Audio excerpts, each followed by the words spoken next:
Step into the 2020 True Crime Vault. Listen to our most gripping stories.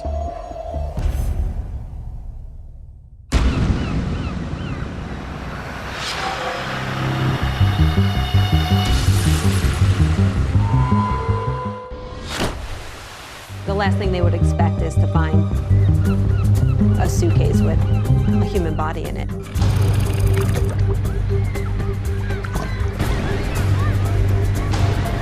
The big question is, how the hell did he get there? They were crazy in love at first, but it quickly became tumultuous. There were infidelities, they'd go back and forth, they'd fight. I think they liked the drama of it. And the next thing coming out of his mouth is, when I get home, I'm gonna kill you, I'm gonna smash your face in. He said he was leaving and he wasn't coming back. Were you ever angry enough to want to see him dead? There were times I wanted him gone, but gone doesn't mean dead.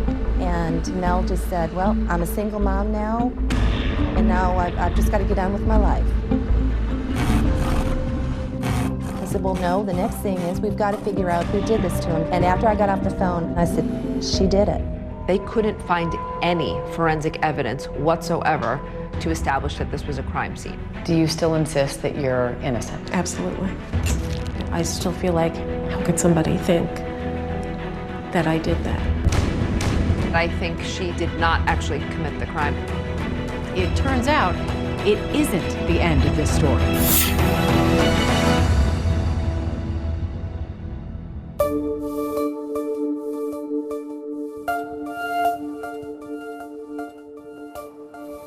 My name is Megan Sachs. I'm a criminologist at Fairleigh Dickinson University. In simplest terms, criminology is the scientific study of what causes crime and how the criminal justice system responds to crime. I've written about 25 true crime books over the years, and I think Melanie Maguire's is perhaps one of the most interesting ones and baffling. This is Melanie Maguire, arrested today minutes after dropping off her children at daycare. Melanie Maguire, a New Jersey nurse, was accused of killing her husband, cutting up his body and throwing it into the Chesapeake Bay. In 2007, what was being called the Suitcase murder trial was generating an enormous amount of media attention, not just in New Jersey, but all across the country. 3 bizarre discoveries, 3 separate suitcases, all containing human remains. A woman who was on trial for her very life. She says the real truth behind the crime has never been revealed. With no history of violence and no apparent motive for murder, could she really have done it? She was this beautiful young nurse, and they were this seemingly normal middle-class couple, and the murder happened in such a grisly way. The idea that this beautiful nurse could have actually killed her husband and then cut him up is just incredible. Of course, there were the salacious aspects. Mrs. Maguire is a registered nurse, and prosecutors say she had an affair with a doctor. She didn't fit the profile, I guess, of a murderer. Over the years, students and colleagues of ours have come to me and said, you know, Melanie Maguire proclaims her innocence and would love to tell her story. I started thinking, oh, maybe there is a little more to this case than what you just see on the surface. And then the idea of a podcast came up, and I was all in. On direct appeal, we examined the murder conviction of Melanie Maguire following a highly publicized trial. Looking at the evidence that was presented and the evidence that may have seemed insignificant at the time, we form our own conclusion about Melanie's guilt. We here at ABC have our own history with the Melanie Maguire case. Back in 2007, ABC's Cynthia McFadden had the first on-camera interview with the mother of 2 on trial for murdering her husband. Who is the Melanie Maguire you hope the jury knows? The one who tried to take care of everybody, who didn't make the smartest decisions, but admitted to those mistakes to the people she trusted most, but did not admit what she's accused of. I have been incarcerated for 12 and a half, going on 13 years now. Do you still insist that you're innocent? Absolutely. You're sitting here a wrongfully convicted person. Correct. Absolutely. And what have those years been like? I tell people it's not as bad as you think in some ways, and it's so much worse than I could ever articulate in others. After all these years, I still feel hurt. I still feel bothered. I still feel like, how could somebody think that I did that? This whole saga begins on May 5th, 2004, with an odd discovery in Virginia Beach.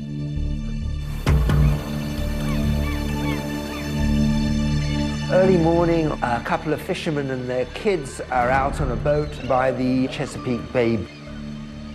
Me and my friend Don Connors was going to go out fishing, and we both had days off, and D, or Don, we called him D, said keep his kids out of school, we're going to take them fishing. So everybody was excited. We went right out through this bridge here, and if you keep on going, you'll run right into the Chesapeake Bay Bridge Tunnel. The Chesapeake Bay Bridge Tunnel is about 17.5 miles long. It really is quite astonishing. It connects the eastern shore of Virginia to Virginia Beach. It has 2 tunnels for 2 shipping channels, and once you get on the other side, you go north, you're up into Maryland, Delaware, New Jersey. So we went out there and anchored off of Fisherman's Island, and we were just doing some fishing. And suddenly, one notices that a suitcase has floated by.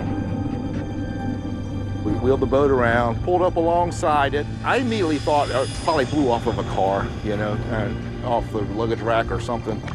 D and his son had reached over and were trying to pull it up in. It had some weight to it, so I stopped the boat, reached in and helped him pull that thing up in there. And laid it in the floor of the boat. They found a dark green Kenneth Cole suitcase in pretty good condition that was apparently part of a luggage set of 3. They put it on board, and the little boy with them is very, very excited. He thinks it's buried treasure, so he wants to open it. The contents were covered with a thick trash bag, like a hefty bag or something. And I said, uh-oh. I was a little bit nervous then when I saw the black bags in there. So I turned to say something to D, and while I was talking to D, the young boy reached down and ripped open the plastic trash bags. There was no doubt of what it was. It was a set of human legs. There's a pair of male legs from the knee down, look very fresh, and they recoil in horror. I looked down there and said, oh my gracious. So I closed the bag back up, and I dialed 911. I was out on patrol in the Chesapeake Bay when I received a radio call.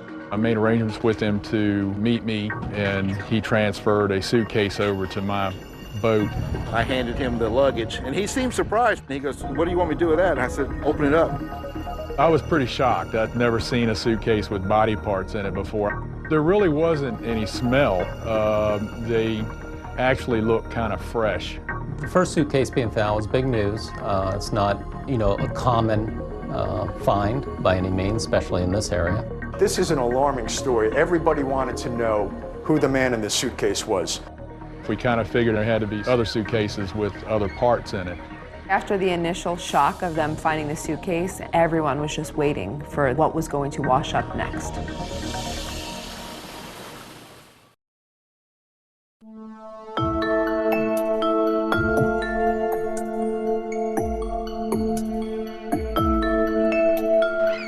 Chesapeake Bay area, there's a lot of boaters, there are bird watchers, there's Fisherman's Island, a nature sanctuary. This is really kind of a tourist, a fun area. People are going there to relax, they're going with their families. The last thing they would expect is to find a suitcase with a human body in it. It was the start of the summer tourist season, which is huge for Virginia Beach, and getting that kind of negative publicity of bodies washing up in suitcases was something they did not need. 6 days later, the student was on Fisherman's Island in the middle of the Chesapeake Bay, which is a nature preserve. And she saw a dark green Kenneth Cole suitcase. She was curious what could be contained inside, and she actually pulled a little bit of the black trash bag out of the suitcase. There was such a strong odor of decomposition that she immediately stopped and notified the refuge workers. The police, they've been expecting this because after the first Kenneth Cole bag with the legs, they suspected there was going to be more. It was transported to the medical examiner's office in Norfolk, and that's where we actually viewed what the contents inside. Inside this suitcase would be the torso and the head of a male. The torso is still attached with the arms and the head. The head was wrapped in what looked like a medical blanket. The face was somewhat identifiable, but it had been submerged for a while, so extremely bloated. The medical examiner is able to determine that the victim's been shot multiple times. There are a couple of gunshot wounds in the torso area and one through the head. There were 2 bullets that were recovered from the body, wad cutter bullets. And wad cutter bullets are not typically used by the average person, but they are used for target practice. And it became a very big local story. A student discovered a suitcase near Fisherman Island. Inside, a human head. It's getting a lot of coverage. It's the second suitcase in a week found near the Chesapeake Bay Bridge tunnel, and the second one containing body parts. And everybody was waiting for the rest of the body to turn up. Well, the third suitcase was found on May 16, 2004 in the water by a fisherman. He saw the suitcase floating in the water. This third suitcase that had been in the water the longest did have some growth on it from floating in the water for so long. This suitcase contained the pelvis, so from the waist down to above the knees. Authorities realize they have to figure out who it is. Anytime you find a known body, the first thing you're going to do is look into missing person cases to see if the profile matches anyone who's currently missing. Because of the naval bases in the area, they're checking military records. They're checking everything they can possibly think of to figure out who this person is. One of the policemen working on it came up with the idea of getting a sketch artist in. I immediately took photographs to our sketch artist, and she was able to do a sketch for us, and we eventually released it to the media. We're hoping maybe this will give us an edge and maybe identify him sooner. Right now, he's just John Doe. May the 21st, Sue sees the picture on TV of a sketch that they had done to find out who this person was. Sue had been getting out of the shower one morning. The television was on, and as she was getting out, toweling off, she looks at the TV. This is a sketch of the body that washed ashore near the Chesapeake Bay Bridge tunnel this month. He belongs to somebody. I mean, he's got loved ones. She thinks, oh my God, that looks like Bill. Sue was pretty sure that it was Bill McGuire. This is John and Sue Rice, Bill McGuire's good friends. Bill and John had been friends since their early Navy days. Bill was friends with Sue as well. Melanie knew Sue. The couples had vacationed together. Sue immediately calls her husband to take a look, and he's not so sure it's Bill. But Sue's convinced it is, in fact, and says, please call Crime Stoppers. He was very good friends with Mr. McGuire. He told me that Mr. McGuire lived in Woodbridge, New Jersey. He was married to Melanie McGuire, and they had 2 small children. He wanted to know more about the dynamics of Bill, why I thought it could be Bill. And the only way that I thought it could be Bill is that, yeah, he's missing too. John Rice had spoke to Cindy Lagash, who is William McGuire's sister.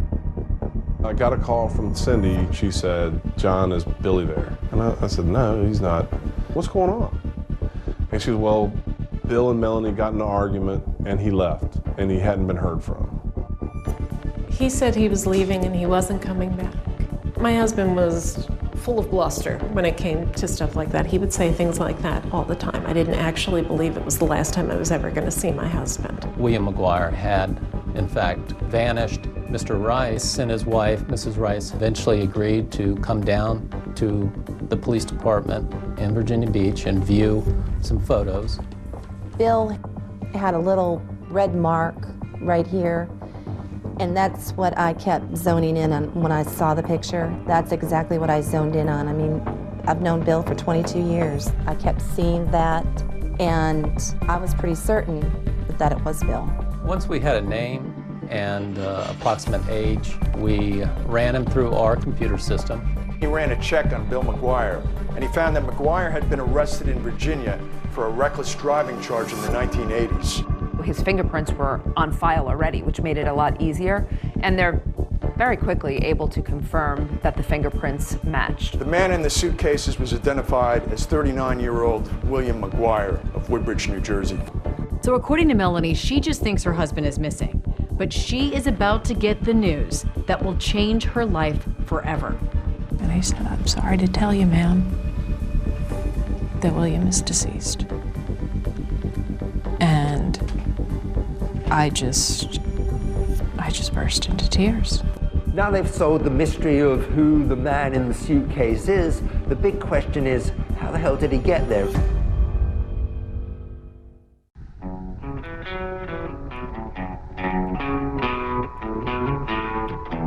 The Melanie McGuire story is centered around New Jersey.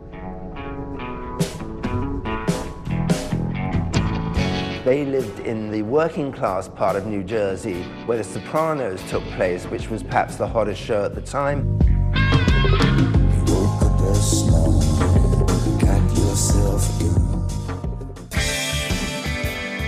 Melanie is a Jersey girl, born and raised there. Her parents are Linda and Michael Caporero.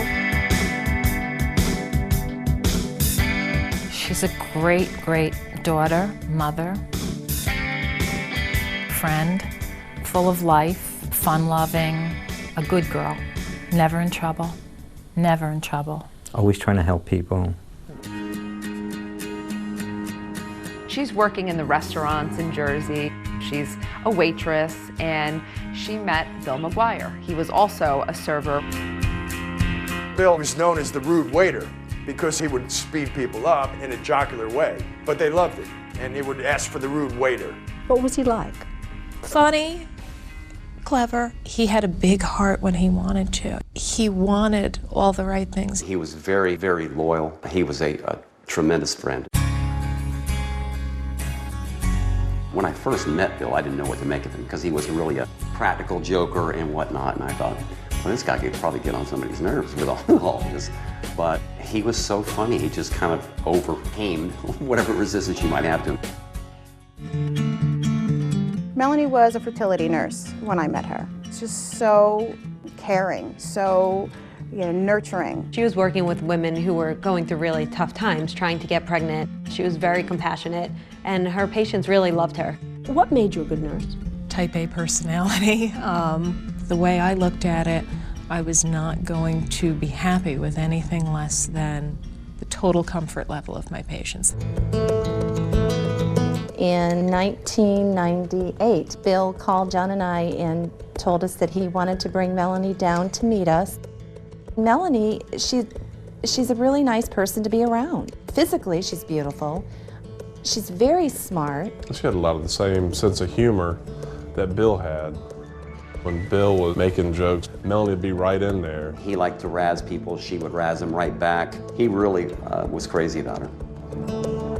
What was your relationship with Bill like in the beginning? In the beginning, it was the challenge, it was the chase. It was, we had a bit of a tempestuous relationship even before we got married. We would break up, get back together. Bill and Melanie dated for quite a while. They were crazy in love at first, but it quickly became tumultuous. There were infidelities, they'd go back and forth, they'd fight. I think they liked the drama of it. I think she thought she could make a difference in his life. I think she thought that she could maybe change him, make him happy. She truly did love him. You guys want some more champagne? All right, let me go get a bottle. Because there's nothing in there, is there? They got married in 1999. It was probably one of the most extravagant weddings we've ever been to. Mr. and Mrs. William McGuire. Melanie on her wedding day looked absolutely gorgeous, angelic, just perfect. Both Bill and Melanie seemed like they couldn't have been happier. She was a little body. He was marrying a girl that he absolutely loved in a way that maybe he hadn't loved anybody before. Bill, can you put your hand up? This is the last time Bill's going to have the upper hand. Bill McGuire got a $65,000 a year job with the New Jersey Institute of Technology. Bill and Melanie settle into a rented townhouse in Woodbridge, New Jersey. Woodbridge is a sprawling, densely populated township on the suburban end of New Jersey's industrial flatlands. If you're going down I-95, you're taking exit 11 to get off to Woodbridge. We were both happy, new parents, and then things changed drastically. He had a dual personality. He could be very likable, and then on the other hand, he'd be very calculating, manipulate you. He had always had issues with gambling, and he would go through periods where he would go down to Atlantic City a lot. There were times that he would just take off to AC and gamble, and you wouldn't hear from him, wouldn't know what was going on. He found he could make some money gambling. There were good times with that, and there were bad times, and there were a couple of times I'd put my foot down, and I said, that's it, no more. So then he would get involved in the stock market. He wanted what he wanted, and he couldn't get it fast enough. And with that came frustration, and eventually that frustration became directed at me. There was one particular argument over the phone where he had gotten stopped for a traffic ticket. He had an absolutely atrocious driving record. So I started to argue back, and the next thing coming out of his mouth is, when I get home, I'm gonna kill you, I'm gonna smash your face in. It's very difficult for me to think back on it because I actually drove off in the middle of the night, and I had left and I should have stayed gone. Why did you stay? I wasn't strong enough to leave. Did you love him? I did, and even though, now at this point, bear in mind, I'm having an affair. What appealed to you about Brad Miller? He was just very, very tender. I really tried to fight it, but I couldn't fight it. Life for the McGuires is getting a little more complicated, and then one night, it all erupts. Bill was probably the most street-wise person I've ever known, and I can tell you he never saw it coming.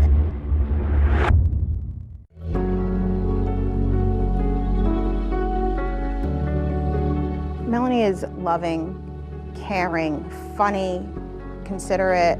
We just clicked right away, to the point that I asked her to be in my wedding when I got married.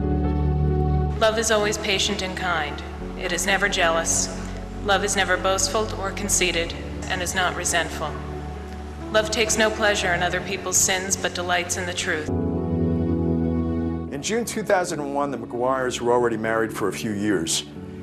And even though there was some friction in the marriage, Melanie McGuire decided to have another child. Little does her husband know just how ill-timed this pregnancy is. Not only is Melanie about to have their second child, she's also having an affair. Dr. Bradley Miller was a partner in RMA Associates, and Melanie was working as one of his nurses. He was so kind. I'd come back to my desk after a long meeting with a patient, and there'd be lunch sitting on my desk waiting for me. You know, there was always a little bit of flirtation, banter back and forth. Melanie was about 38 weeks pregnant, and things changed between her and Dr. Miller. I was about to go out on maternity leave, and I was sitting actually in his office at his desk. I just mentioned I have a pinched nerve in my neck, and he put his hands on my shoulders and started to rub my back. I really tried to fight it because this was not gonna be good. This was not gonna be good for anybody, but I couldn't fight it. After Melanie came back from maternity leave, she and Dr. Miller started a full-blown affair, and it seemed like they were falling in love with each other, although they were both married with young children. Shortly after my second son was born, that's when things began the final descent downhill, if you will.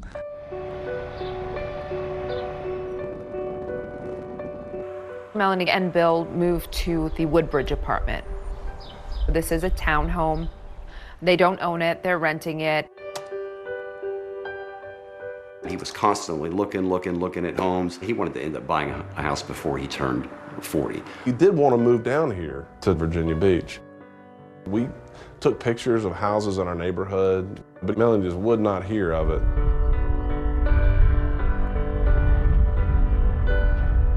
They ended up putting a really sizable deposit down on a very nice home in New Jersey. It was a very nice house. It had quite a bit of land. It was a $500,000 home. It was very contradictory. She's becoming closer to Dr. Miller, but she's going along with Bill's idea of buying a house. The marriage wasn't going well at all. So why were you buying this $500,000 house together then?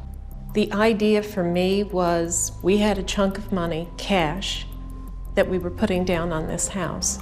In the past, we'd come to points where we had been in similar situations, and he would, ultimately something would happen and he would go and gamble the money away.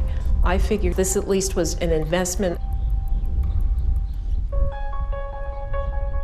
On April 28th, they're due to close on the house at 2 o'clock in the afternoon, and she's in constant touch with Dr. Miller, who's pleading with her not to buy the house. He wants to be with Melanie, and he sees a future life with her.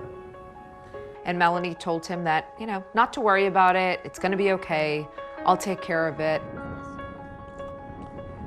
After they close on the house, they go back to their rented townhouse.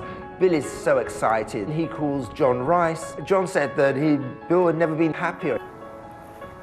The last person Melanie speaks to that night is Dr. Miller. She tells him, look, we've closed on the house. Bill's had some red wine. He's asleep on the couch, but when he wakes up, we're going to sort this out, and I'm going to tell him I want a divorce.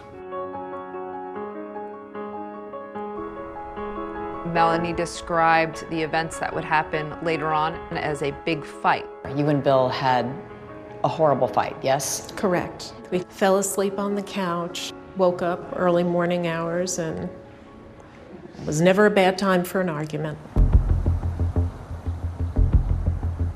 I'm talking probably 3, 4 o'clock in the morning. And it starts on the house. I settled for that house. What the hell are you talking about? You settled for that house. It's a $500,000 house. That's not what I wanted. Melanie says that Bill turned around and said, what I really wanted was a house in Virginia for cheaper, but you refused to let us do that, and so I have to settle. And she says this turns into a very heated argument.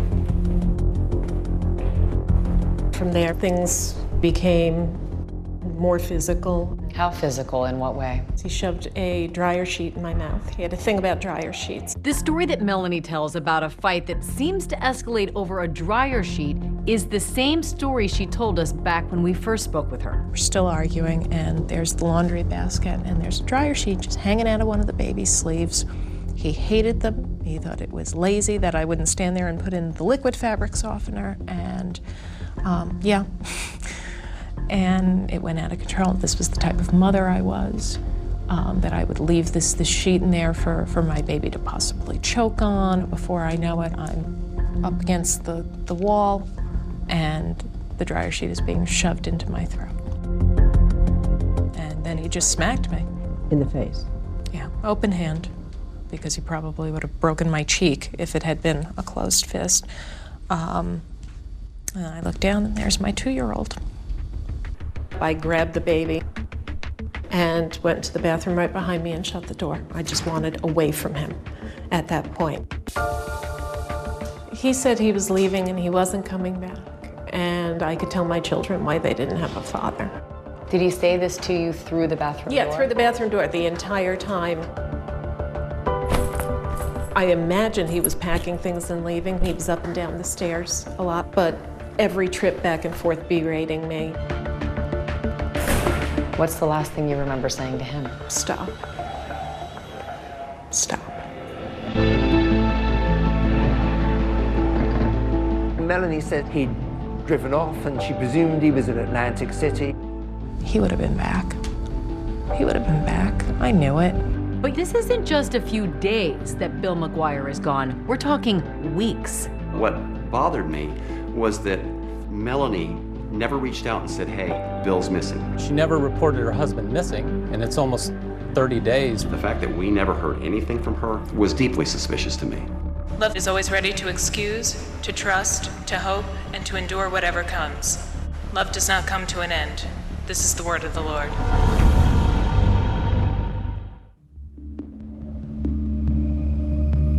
the early morning hours of April 29, 2004, Melanie McGuire said that she and her husband Bill had a violent fight and that he left and she never saw him again. Melanie says the next day she got her kids up, she took them to daycare, and she started trying to figure out how she was going to move on with her life without Bill. And during the next day, the day after that, you didn't hear anything from him? No. Did you try calling him directly? No, because this is what used to happen when we fought.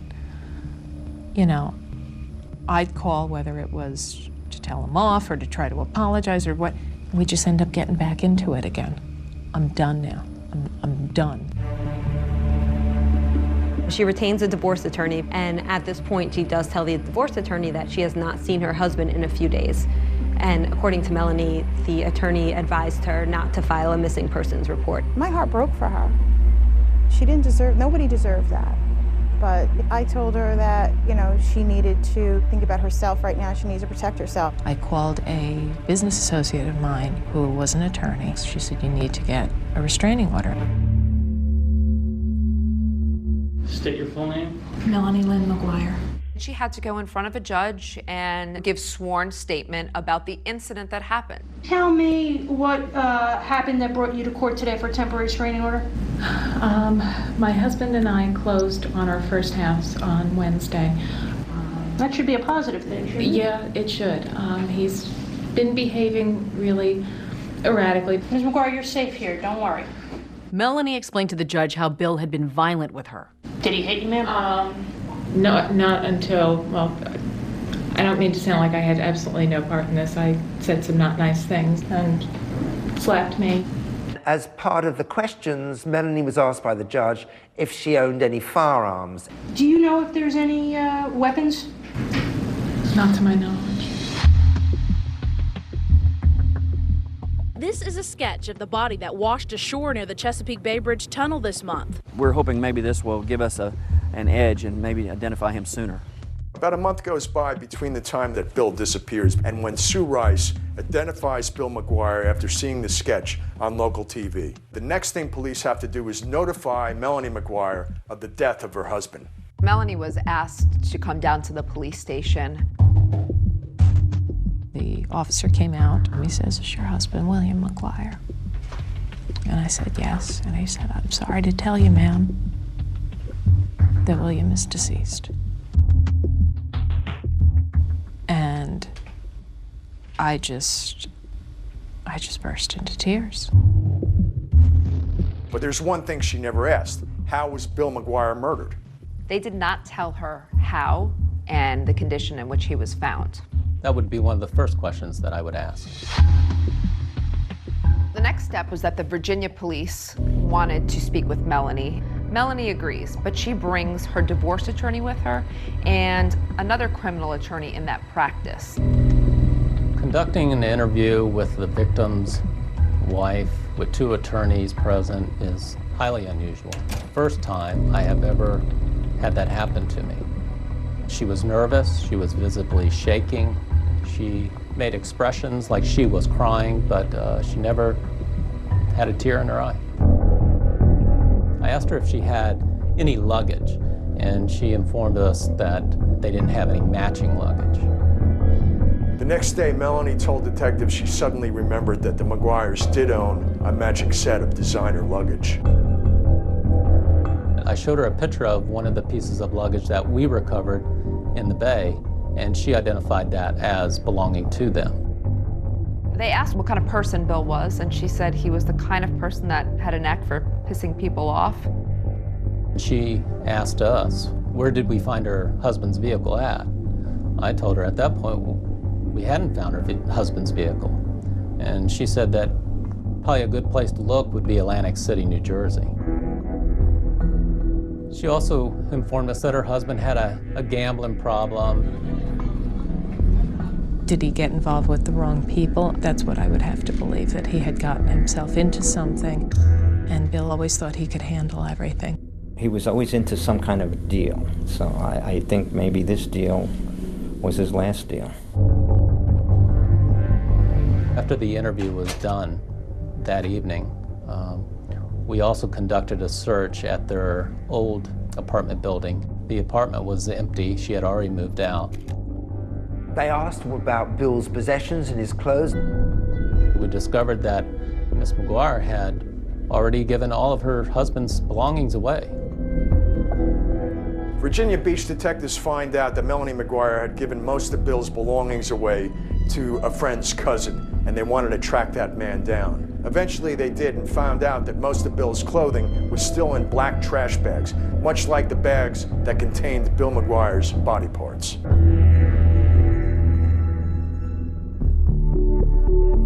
The garbage bag, by sight, looked identical. Things are starting to make sense with the detectives. There's black trash bags, and there was also the hospital blanket that the head was wrapped into. And they're thinking, well, Melanie McGuire is a nurse. That's kind of an odd coincidence. At Melanie's suggestion, detectives start to search Atlantic City for Bill's car. And lo and behold, that's exactly where they find it. The Atlantic City forensic unit processed Mr. McGuire's vehicle. They took photos, they fingerprinted, they vacuum cleaned the floorboards. The body was released to Melanie on a Tuesday. Immediately she had him cremated. And the funeral lasted all of 10-15 minutes at the most. She called the following evening after the funeral, and at that point I just kind of blasted her. I just told her, I said, Melanie, Bill deserves so much more. And Mel just said, well, I'm a single mom now, and now I've just got to get on with my life. I said, well, no, the next thing is we've got to figure out who did this to him. And after I got off the phone, I remember hanging it up, and I said, John, she did it. She did it. Everything pointed to Melanie McGuire. Through wiretapping her phones, the police discovered the relationship that she was having with Dr. Miller. It's a eureka moment because it provides motive. I've told them everything that I know, but they just don't. They want you to break.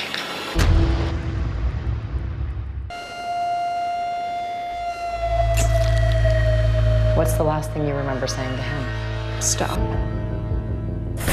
Stop. People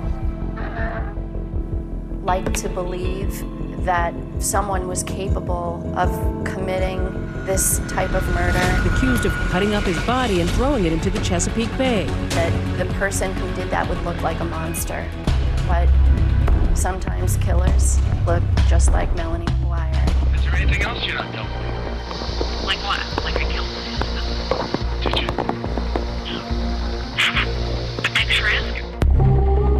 A scorched earth investigation was conducted, and the lack of evidence is resounding. The evidence in this case points to a well-organized, meticulously planned execution of a murder. Computer searches that said how to murder someone, how to poison someone, basically multiple searches about how you kill someone. I don't get to be an evil genius and an idiot at the same time.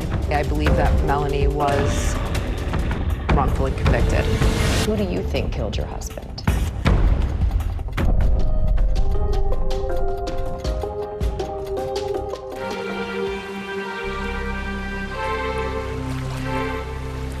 Melanie McGuire, once a married mother to 2 little boys and a fertility nurse, is today a 47-year-old inmate at the Edna Mann Correctional Facility in Clinton, New Jersey. In here, guilt and innocence is irrelevant in day-to-day life. I have 6 numbers and a letter after my name, the same as the woman on one side of me and the same as the woman on the other side of me.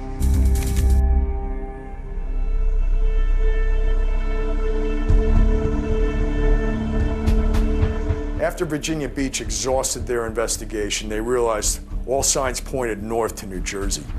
My name is Patty Prezioso. I was the lead investigator in the Melanie McGuire investigation and prosecution. Patty Prezioso was a very driven and highly successful Assistant Attorney General in New Jersey. You let the evidence guide you and you follow it until it's clear what happened. She was extremely competent, and it was obvious. The task force had local police, state police, the Attorney General's office. They decided to treat this case with top priority. It was clear that he had been shot, and trying to find out if any of the people close to Bill owned a gun was a top priority.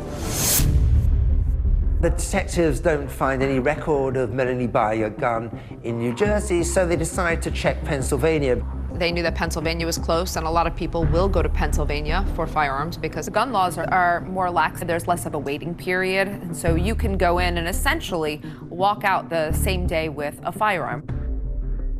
It turned out that when the record check was done with Pennsylvania, a record came back that Melanie McGuire had purchased a gun. I remember plain as day when she came in, because not many women come into the shop. She filled the forms out, and then when she wrote down her occupation, that she was a nurse, that stuck in my mind, because like I said, that was the first time I ever sold a gun, to a nurse. Melanie bought a Taurus 38 Special, and she bought wad cutter bullets. And that gun was purchased just 2 days before Melanie McGuire said her husband went missing. And remember, early on, Virginia detectives talked to Melanie, and she never mentioned anything to them about buying a gun. I had informed my attorneys of the purchase of the gun, and they said, well, if they ask, don't lie, but don't offer any information. And they never asked about a gun. Melanie bought the gun because Bill wanted her to buy the gun. She could get it, he wanted it. What he wanted, he got. Because Bill McGuire had a felony conviction stemming from his horrendous driving record, he was barred from purchasing firearms. You say your husband asked you to purchase the gun, but you purchased a gun just 2 days before your husband went missing. Of course, it's a coincidence. However, he was on me for a while about that, about trying to get that. And if something was happening, if he was in some sort of trouble, that may very well have been the reason why he was so intent on getting it. Once the police really honed in on Melanie, they began wiretapping her phones. Hello. Hi. The surveillance was so intense that over a 40-day period, they recorded 500 hours of her phone calls. Every time you get your head back above water. Yep. And that hand reaches out from beyond the grave. A lot of those calls were very cryptic. Hey. How you doing?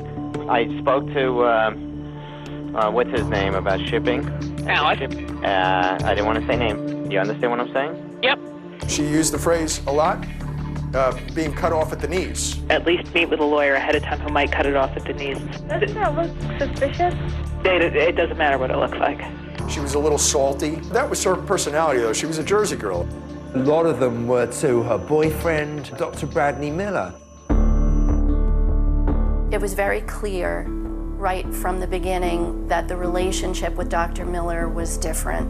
There was a change in her voice. It was a softer tone.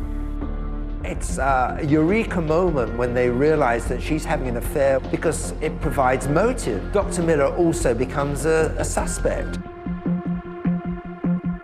So one night when Dr. Miller was leaving work, he was going to his car.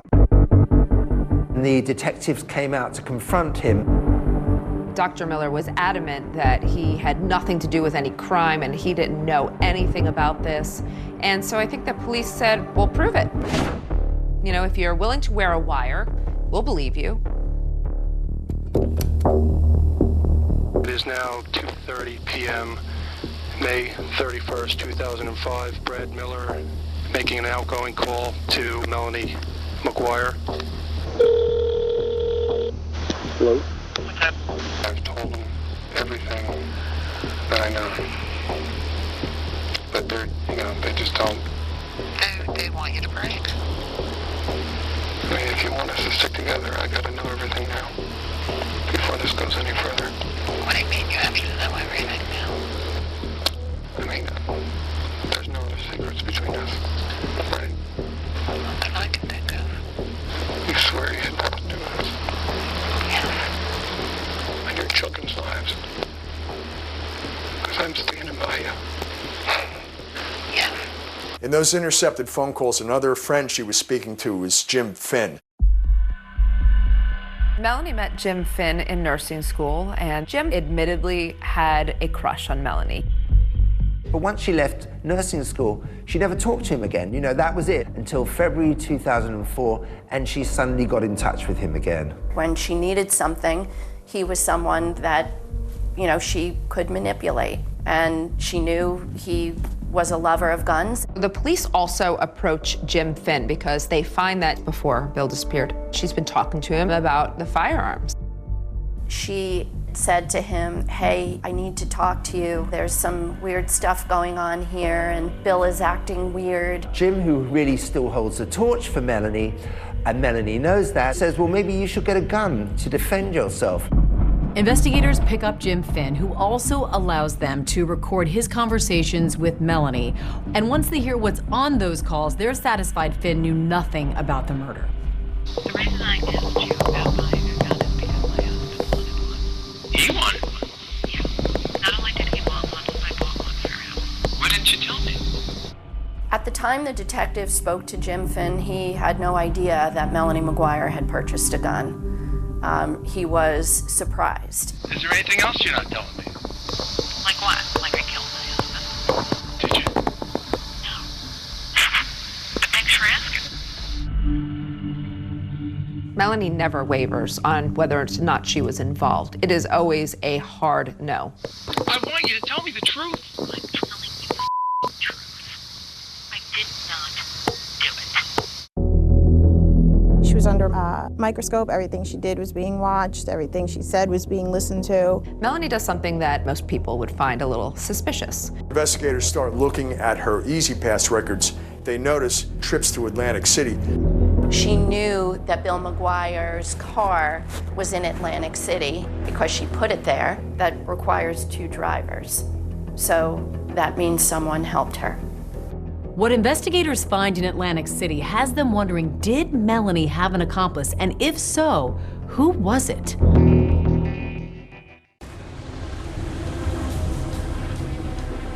The next set of clues in the mystery of who killed Bill McGuire leads investigators to a 170-mile stretch of toll road, the Garden State Parkway. With Melanie now the prime suspect, detectives start pulling her records. They try to track her movements in the days around her husband's disappearance, and one of those is her E-ZPass statement. So when investigators start looking at her E-ZPass records, they notice that there were charges for 2 trips to Atlantic City. On April 30th, 2004, just 2 days after the fight Melanie said that she and Bill had, Melanie does something that is very odd and most people would find a little suspicious. I'm starting to become more actively angry at him. And I'm thinking, that son of a bitch, I know where he is. According to Melanie, she decides that he's probably in Atlantic City gambling, so she's going to drive down there and she's going to look for his car. Absolutely not rational, but get in the car and go down there. And I'm driving down, and I take the first pass on this highway, and I see a dark sedan. There's no way. There's no way. And lo and behold, there it is. Once Melanie spots Bill's car from the highway, she decides she's going to move his car. Melanie says in the past, when they're angry at each other, it's a way of messing with each other, I guess you could say. Pull off onto a little side street, and I parked my car, and it was like Mission Impossible. Scooted up to the car, got in, started it, and drove away. And where'd you put it? What I believe to be the Flamingo Hotel. What Melanie said was, I was going to move his car to the seediest part of town, the most annoying for him to find.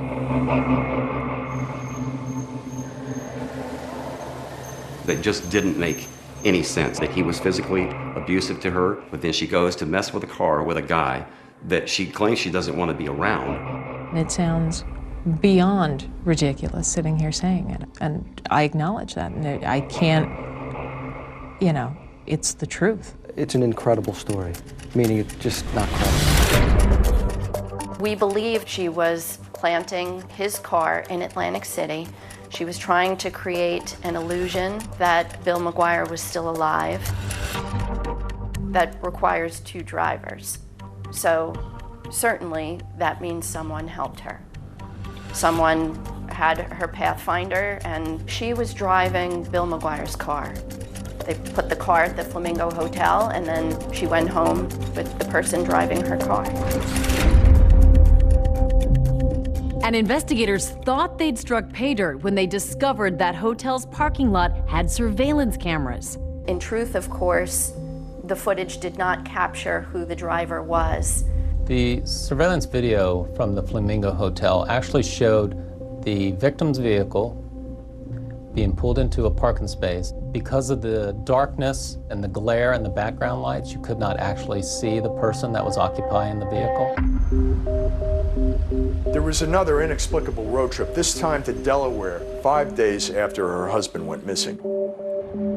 She had shared with Dr. Miller that in the early morning hours of May 4th, she was actually furniture shopping. Investigators think that this Delaware furniture trip is really just a ruse. That same road would have taken her to the Chesapeake Bay Bridge tunnel.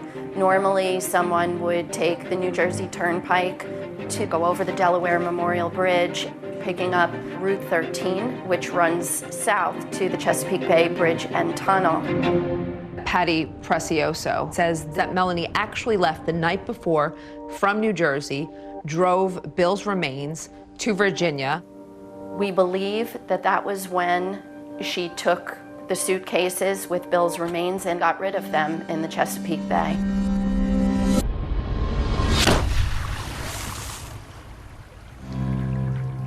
And the first suitcase turned up the very next day. But of course, Melanie thinks this theory is preposterous. Virginia Beach is another 450 miles from Delaware. So, I mean, you're talking about hours, and there just isn't enough time. And why was she driving all the way down to Chesapeake with the body parts in the car? Thinking, I'm not going to get stopped, I'm not going to break down. What a chance that is. You know, I mean, you can't stop on a bridge and open a window and throw 3 suitcases out. Maybe if it was one of these pieces of circumstantial evidence for which you might have a reasonable explanation for 1 or 2, but we're talking a large amount. You can't have reasonable explanations for all of them. It's a mountain, and it's a lot of coincidences, and that's absolutely. But coincidences don't always make for the best evidence. And detectives were still searching for any physical evidence that would link Melanie McGuire to her husband Bill's murder. Where is the proof? Where is the forensic evidence?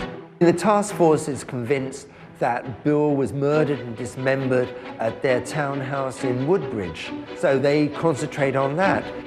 They went back 4 to 5 times to search for any evidence. They did everything that you would typically think of, right? They brought in the luminol, pulled down parts of the walls, they pulled out the piping, pulling floorboards up. They really turned this place upside down a number of times. They were trying to find bullets, traces of blood, and nothing ever came up. Couldn't find any forensic evidence whatsoever to establish that this was a crime scene. I don't know how you would dismember a body and effectively clean that up. Despite that glaring lack of physical evidence, investigators still believe the circumstantial evidence is enough, and they arrest Melanie McGuire. So surreal. Day like any other, getting the kids off to daycare. We surveilled her to the school, waited for her to drop her children off. Walking out of the building, I'm not even off the curb. Melanie McGuire, can you come with us, please? I knew. 2 years and 10 months after the first suitcase washed up, the trial against Melanie McGuire commences in Middlesex County, and it was a sensation. The evidence will show that while Bill was engrossed in purchasing the house, the defendant was very busy planning his death. There was no proof that Melanie McGuire murdered her husband. The prosecutor said either Melanie McGuire is guilty or she's the unluckiest woman in the world.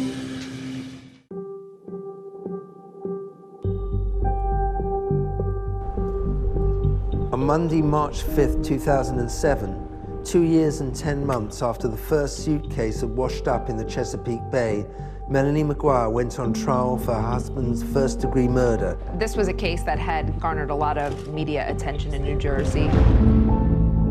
It had all the elements that it was going to be a salacious trial.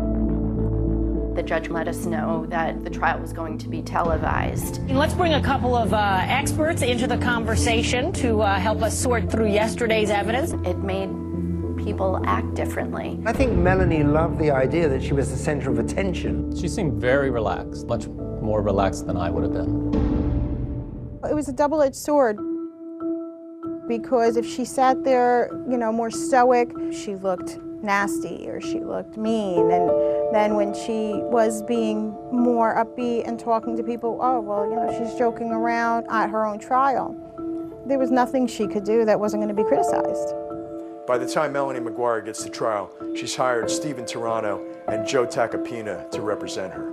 Joe Tacopina was a high-profile celebrity attorney. Joe Tacopina. Joe Tacopina. Joining me now, Joe Tacopina. He's the attorney for Alex Rodriguez. He feels just as comfortable in front of a TV camera as in front of a jury. A scorched earth investigation was conducted, and the lack of evidence is resounding.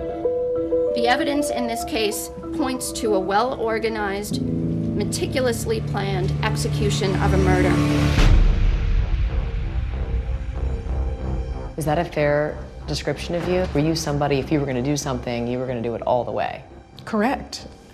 And I would counter that argument with, if that's the case, then I would have been sure to not include blankets that could be traced to me, my own luggage. I don't get to be an evil genius and an idiot at the same time. They're not going to be able to tell you where William McGuire was killed, how he was killed, when he was killed. The defense were really trying to play to the jury that Bill was a major gambler and he may have owed thousands and thousands of dollars. He was a big gambler because he gambled beyond his means. When you have money out on the street and you're behind, you're not making payments, you know what happens? You get shot here and you get shot here. As prosecutors start laying out what they believe Melanie McGuire did to Bill, it all starts with something they found in his car after it was processed in Atlantic City. When investigators first recovered Bill's car, they found a bottle of chloral hydrate, a red liquid, and also a syringe in it. State's Exhibit 983. Do you recognize that? Yes, that's the vial we dispensed the liquid in. Chloral hydrate is, have you ever heard the term slip somebody a Mickey? It's the Mickey.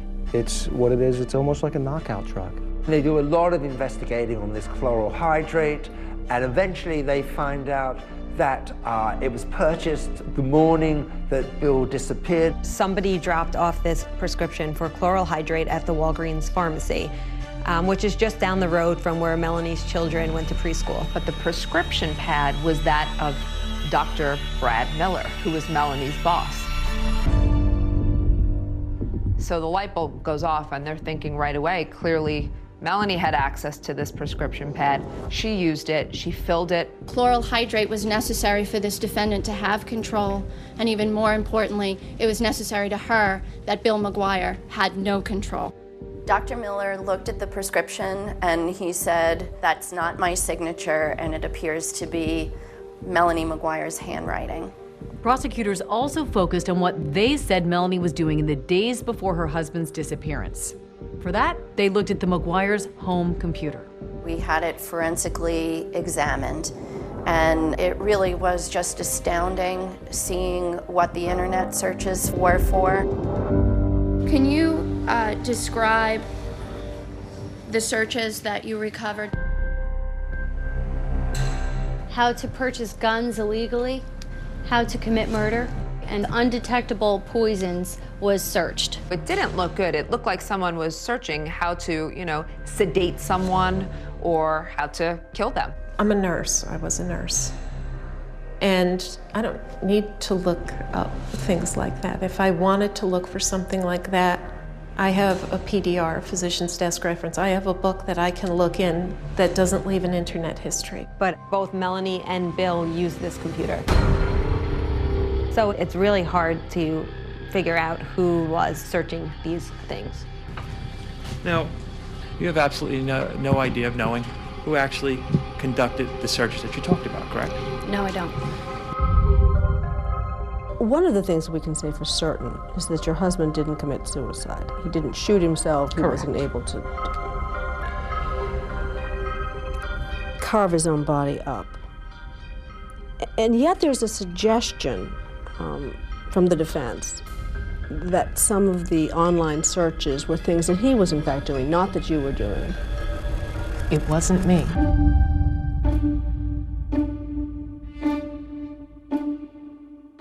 Although investigators found no physical evidence in the McGuire's home, they did find something significant in Bill McGuire's car. After Bill's car was recovered in Atlantic City, our criminalist was able to locate several pieces of small flesh. These pieces of flesh are an artifact of Bill McGuire's body being disarticulated. The phrase was used, human sawdust. Human sawdust is a term that did not exist until this case, as I understand it. I found particles that, to me, look like it could be possibly human tissue. DNA results indicated that the flesh belonged to Bill McGuire. What this really was a few pieces of microscopic skin cells that were a little bit deeper than the skin we passively shed. Could those tissues, the tissue that you looked at, be shed from a live human being? It cannot be shed from a live human being. It's not a typical shedding process at all. Their theory was that this nurse, who was kind of so meticulous, had somehow just forgotten to wipe the bottom of her shoes, that she accidentally tracked these human sawdust particles of Bill's body from the house to the car. Thank you, Your Honor. There were 81 witnesses in 7 weeks. Good morning, Dr. Miller. Good morning. Dr. Miller was the testimony that everyone was most anticipating. He was going to be the big star of the trial. I was having an affair, and my whole life turned upside down. Were you in love with the defendant?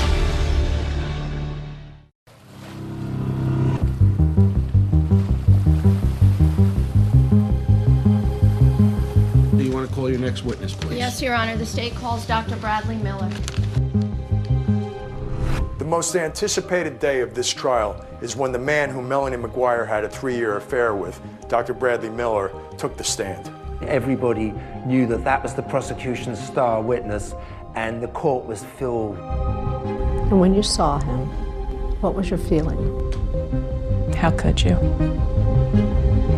How could you? Dr. Miller was in a very difficult spot.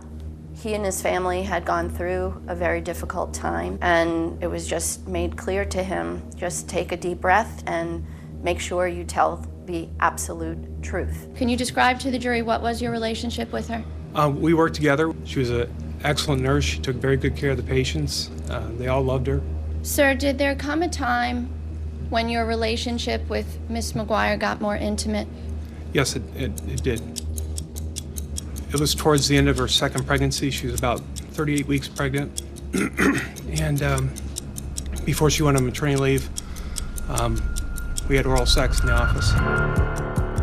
So not proud of that. It has to be pretty hard to hear it come out in court.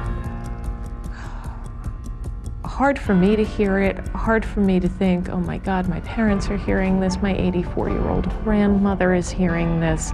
Were you in love with the defendant? Yes, I was. Had the two of you discussed future plans together? Yes, we were hoping to be together in the future. If we do make it through this, I'll just have to take whatever money I can get and get away.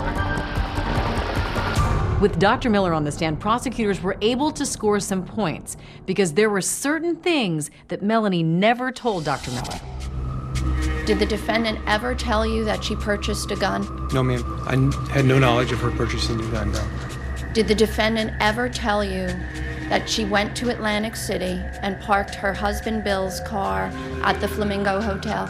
No, she did not. Did there come a time when the defendant shared with you that she had done that? Yes, and I asked her, well, why didn't you tell me this sooner? And she told me that she didn't want me to be upset, that she's going back to find Bill, to bring him back, and rekindle the relationship. We looked very closely at Dr. Miller. There was no evidence connecting him with this crime.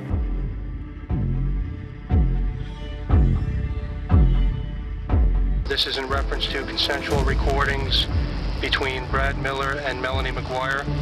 You agreed to consensually record a conversation with the defendant. Yes, I did.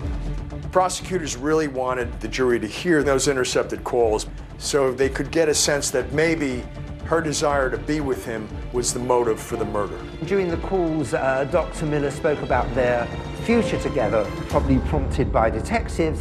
After a divorce, she gets half the money. I mean, it'd still be something to live on. The understanding between us had always been that the children came first.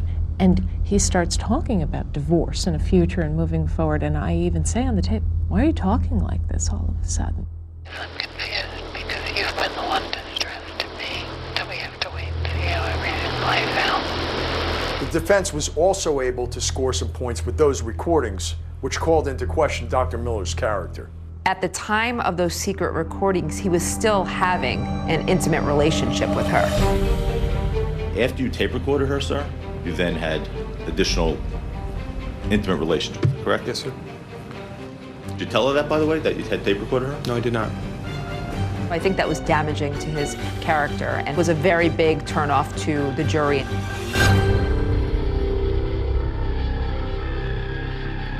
Have you ever had contact again with Dr. Brad Miller? No. No. After the day he testified, I haven't laid eyes on him since. Or you have no desire? It's tough. That was a tough betrayal to swallow. What matters is whether the state, and the burden is on me and I welcome it, whether the state has proved each and every element beyond a reasonable doubt. When you combine the computer searches, the prescription for chloral hydrate on prescription pads that the defendant used, and then you have the victim found inside their matching luggage, the bullets consistent with the gun that she purchased. It was a mountain of evidence. There's no question in my mind that she did it. I also don't believe that she acted alone. Now, who helped her? Paddy Precioso told the jury that there was a very, very good chance that Melanie had an accomplice. Although he was never charged, investigators took a hard look at Melanie's stepfather, Michael Caporero. The prosecutor needed somebody, so they focused in on me. Anything they wanted, we gave them. We gave them DNA, we gave them hair samples. I had nothing to do with anything involving that crime. You don't need the precise when. You don't need the precise where. You don't have to find that she pulled the trigger. You don't have to find that she had hands-on physically in regards to his death. Well, boy, that leaves a lot of speculation out there for the jury. You can't guess someone into prison for the rest of their life. The jury goes into deliberation, and Melanie and her family are waiting on pins and needles. I was very concerned. I think we all as people like to believe that if someone was capable of committing this type of murder, that the person who did that would look like a monster. But sometimes killers look just like Melanie McGuire. The day the verdict was read, the atmosphere in the courtroom was just electric. Has the jury reached a verdict in this case? Yes, Your Honor. How do you find as to the count of the indictment charging Melanie McGuire with the murder of William McGuire? Guilty. I just remember seeing her collapse. I remember grabbing Joe's arm, and I remember feeling my legs just kind of go out from under me. She's alternating between I didn't do it, and my babies, and referring to her two children.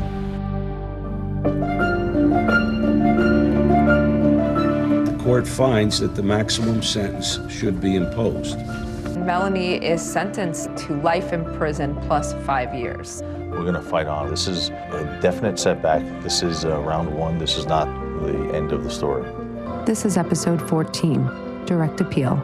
I see a Melanie, a reasonable doubt. And thanks to these two professors turned podcasters, it turns out it isn't the end of this story. How could anyone be convicted with that amount of reasonable doubt? It's stunning.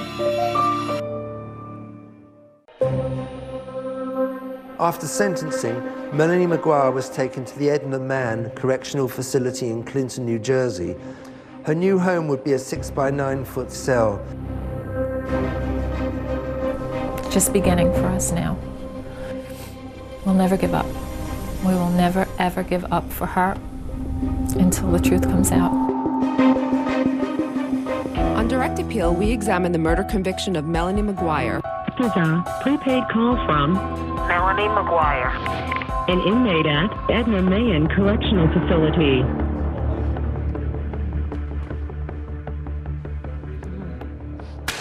All right. Obviously, Melanie's been convicted. She's exhausted all of her appeals at this point. So how did the idea for this podcast come about? Melanie Maguire was looking to speak with someone about her story because she had done really poorly in the court system, and I think she was frustrated. And after visiting with her the first time, I was like, this is a story. This is important. I expected the worst, and what I got was just one step shy. They give the verdict, parole eligible at the tender age of 101. It was very difficult. It was reliving it. This was the first time somebody was basically saying, we hear you. What'd you say? Let's get to the juicy part. I want to know, do you think she is innocent or guilty? In the end, I believe that Melanie Maguire was wrongfully convicted. So you believe an innocent woman is behind bars right now? Absolutely. I believe this is a case of a wrongful conviction. So let's talk about some of the questions you raise in your podcast, and let's begin with the gun. The gun to this day has never been recovered. One of the key witnesses for the prosecution was a forensic ballistic expert. So these are two discharge bullets. They're referred to as a .38 caliber lead wad cutter bullet. Is it possible that the gun Melanie bought is not actually the murder weapon? I think it's probable. No one plugged the serial number of my gun into a website to find out what the specifications were. Apparently each gun makes something called lands and grooves. Lands and grooves are rifling characteristics that are machine pressed into the barrel of a gun. And when the bullet passes through the barrel, the same number of lands and grooves are going to be imprinted essentially onto that bullet. There were 5 lands and grooves that my weapon was said to have made based on the company's website. The bullets that came out of my husband had 6 lands and grooves. It was a mistake on a gun manufacturer's website. We were not gathering evidence from a gun manufacturer's website. The evidence that was at trial was from ballistic experts. But the website was updated. It was. After this trial to incorporate the possibility that it could have 5 or 6. Yeah. I thought that was questionable. I think it's very questionable that for years historically it says one thing and then it's updated right after. Let's talk about the garbage bags. The prosecution had an expert that said that the garbage bag in which Bill's body was found in was consistent with the garbage bags that came from Melanie's apartment. You can see these lines here. There's a straight line here, this sort of smooth line. There's also 2 other lines close together in basically the exact same position. This indicates that these 2 bags were made at the same facility on the same line within a very close proximity of time. He ran tests, but he didn't do all the tests that you actually need to definitively say whether these bags matched. Even his own data shows that they probably weren't the same bags.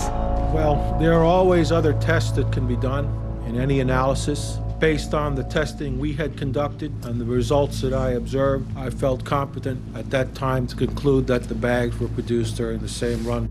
They put on a really good show. And I think when you have props, 2 garbage bags, oh wow, those do look alike. And so what the jurors are listening to sounds like fact, when in reality, it's just someone's expert opinion. There is something else that's significant that you think the jury should have heard more about that was found inside those suitcases. If you look through the lab reports, page upon page upon page, white hair, brown hair, black hair, animal hair. I think that's indicative that there was animal hair where the dismemberment took place of Bill's body. You mentioned that you found some animal hairs. Did you find anything that you considered of evidential value? No. And they looked high and low to connect Melanie to some pet.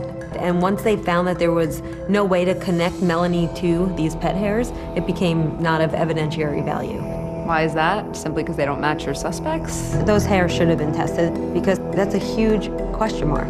Melanie did not incapacitate, shoot, use a saw to dismember her husband. You know how hard it is to cut through bone. It is physically exhausting. And also, if the crime scene didn't happen there and she's home with her children all night, where is this happening? There are just too many holes in this story. In this case, with the mountain of evidence against her and a very complex plan, I submit to you it's amazing we know as much as we do. This was a murder trial. It wasn't a contest to see who could outsmart the investigators, and if someone is smart enough to successfully hide a crime scene, that they win. Did you find any evidence that exonerates Melanie, that proves her innocence? I wish we did. I had hoped we would. I still think that we might get a tip in that direction. What do you say to the people at home who watch this and say, how dare she talk from prison and bring this all back up again? Enough pain has already befallen her husband's family, her own sons. There's a murderer walking around. Even if we discount what's happened to me, the killer is out there. And it's not me. She had about as good a counsel as money could buy. She certainly had a fair and impartial jury. The fact of the matter is sometimes the evidence is such that your attorneys, no matter what you can pay them, they simply cannot overcome what you've done. So she can say whatever she wants. She's a liar and she's a killer. Today your boys are young men? They are. Is there anything you'd want to say to them?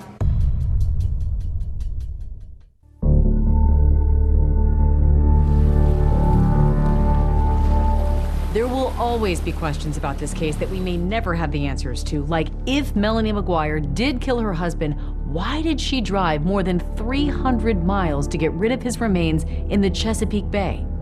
His friend John Rice has a theory. Bill did want to move down here onto Virginia Beach. After a time, he gave up on that idea. So it almost seemed like a vindictive thing on her part to drive him down. Oh, you want to go to Virginia Beach? Here you go. Why was it important for you to tell this story on your podcast? A lot of people who are convicted, they'll go through the appeals process, but they won't prevail. If we can investigate this, provide any type of assistance, we're possibly remedying some of the harshest parts of our system. There are times when podcasts and media can shine a light where what the government did was not right. This is not one of those cases. A 39-year-old man lost his life before he got to see his children grow up. You have 2 little kids. Yep. That's the hardest part. Knowing that when I see my children, when I hug them goodbye, it could be the last time. Ultimately, the courts would award custody to Bill's sister, Cindy Lagoche. Melanie has had no contact with them. Today your boys are young men? They are. Is there anything you'd want to say to them? Make up your own mind. Don't accept what you're just being told on the surface. Dig. What is your level of hope that one day you might walk out of here?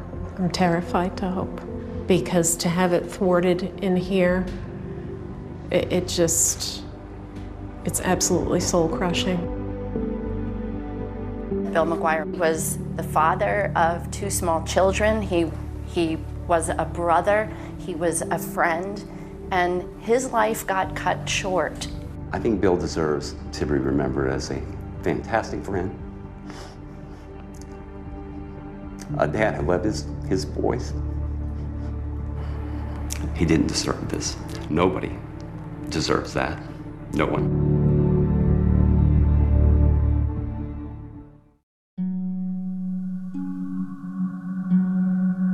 Thanks for listening to the 2020 True Crime Vault. We hope you'll join us Friday nights at 9 on ABC for all new broadcast episodes. See you then.